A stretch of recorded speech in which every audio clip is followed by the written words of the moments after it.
আসসালামু আলাইকুম। এই অংশ থেকে আপনি আপনার প্রোফাইল অথবা ফেসবুক যে আইডিটি আছে সেখানে ফলোয়ার নিতে পারবেন। লক্ষ্য করবেন আপনার ফেসবুক আইডি, ঠিক আছে? এটা পেজ না, পেজের জন্য এই ফলোয়ার না। এটা আপনার ফেসবুক যে আইডিটি আছে সেই আইডিতে ফলোয়ার নিতে পারবেন। নরমালি যে আইডিগুলোতে প্রফেশনাল মোড অন থাকে সেগুলোতে ফলোয়ার অপশন থাকে। তারপরেও এই কাজটি দেওয়ার আগে আপনি চেক করে নেবেন যে আপনার আইডিতে ফলোয়ার অপশনটি অন আছে কিনা। যদি থাকে সেক্ষেত্রে আপনি এই কাজটি দিবেন। কাজটি দেওয়া একেবারে সিম্পল। লক্ষ্য করবেন এই ভিডিওর নিচে এই ওয়ার্ক সাইট লিঙ্ক নামে একটা অপশন আছে। এখানে আপনার আইডির যে লিঙ্কটা আছে লিঙ্কটা দিয়ে দিবেন। দেওয়ার পর কত সংখ্যক ফলোয়ার নিতে চাচ্ছেন এই সংখ্যাটা এখানে লিখবেন। আমি ভিডিও করার স্বার্থে 10 দিলাম, 5 দিই, ঠিক আছে? 5 দিলাম, দেন হচ্ছে এই যে এখানে প্রাইসটা শো হবে, দেন সাবমিটে যদি ক্লিক করেন তাহলে আপনার এই কাজটি সাকসেসফুলি হচ্ছে যে সাবমিট হয়ে যাবে।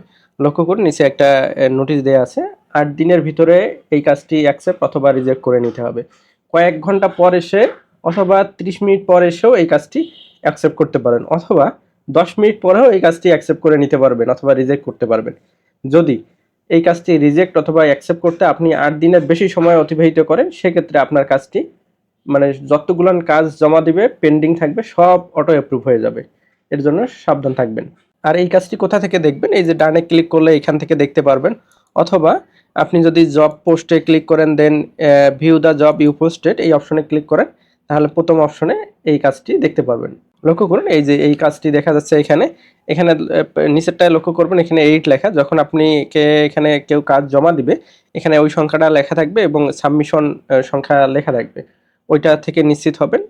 দেন কিভাবে অ্যাকসেপ্ট করবেন, কি স্ক্রিনশট প্রুফ দিবে আমি সেটা জানাচ্ছি আপনাদেরকে। লক্ষ্য করুন এখানে 5 জন কাজ জমা দিছে, এখানে সাবমিশন 8 দেখাচ্ছে। এখানে ক্লিক যদি করি তাহলে পেন্ডিং কে আছে, কিছু অ্যাকসেপ্ট রিজেক্ট করা হয়েছে। তো এখানে যে কাজগুলো করে জমা দিছে সেগুলো দেখতে পাবেন। আপনি ডিটেলসে দেখার জন্য জাস্ট যে কোনো এক জায়গায় ক্লিক করবেন, দেখবেন যে ফলো করছে কিনা। এই যে ফলোইং, তার মানে ফলো করছে, তাহলে অ্যাকসেপ্ট করে নেবেন। যদি না করে তাহলে রিজেক্ট করে দেবেন। কাজ এতটুকু। এইভাবে আপনি অতি সহজেই এই কাজগুলো অ্যাকসেপ্ট অথবা রিজেক্ট করতে পারেন। ধন্যবাদ।